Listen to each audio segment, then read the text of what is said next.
उत्तर प्रदेश के जंगल में बंटी कबूतर अपनी पत्नी टोनी चिड़िया के साथ रहता था। बंटी कबूतर जंगल से सभी पक्षियों से बहुत ही गरीब था।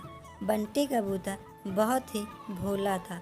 बंटी कबूतर अपनी पत्नी और अपना पेट पालने के लिए मिट्टी के बर्तन बनाकर जंगल के बाजार में बेचने जाया करता था। एक दिन उसकी पत्नी टोनी चिड़िया बोली, अजी गर्मी बहुत हो रही है।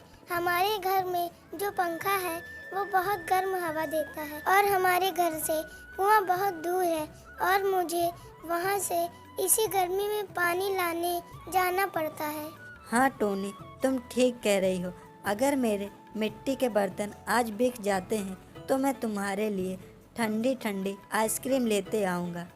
अच्छा ठीक है टोनी, अब मैं चलता हूँ।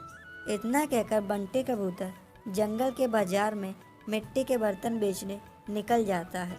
बाजार में सभी पक्षी सामान खरीद रहे थे, लेकिन कोई भी पक्षी बंटी कबूतर के पास मिट्टी के बर्तन नहीं लेने आता। ऐसे ही शाम हो जाती और बंटी कबूतर उदास हुआ और अपने मिट्टी का बर्तन लेकर घर आने लगा। तभी रास्ते में उसे गुफा वाले बाबा मिले। बंटी कबूतर से बोला, क्या हुआ बंटी, तुम उदास लग रहे हो?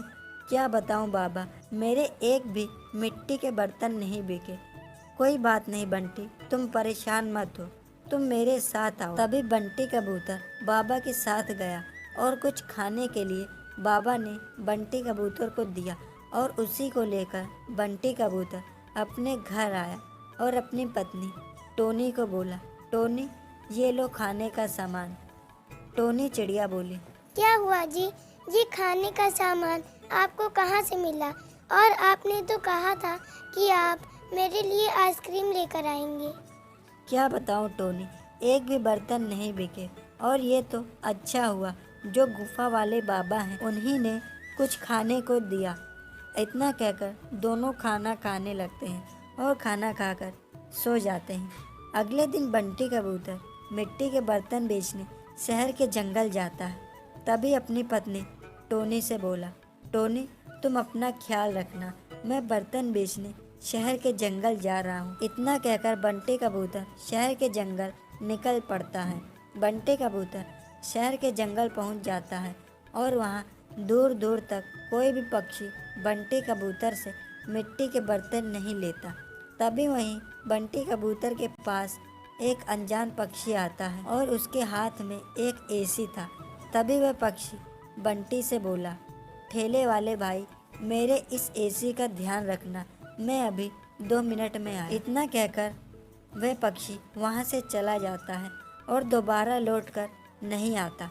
तभी बंटी कबूतर सोचने लगा, अगर वह पक्षी नहीं आया तो मैं इस एसी को अपने साथ घर ले जाऊंगा।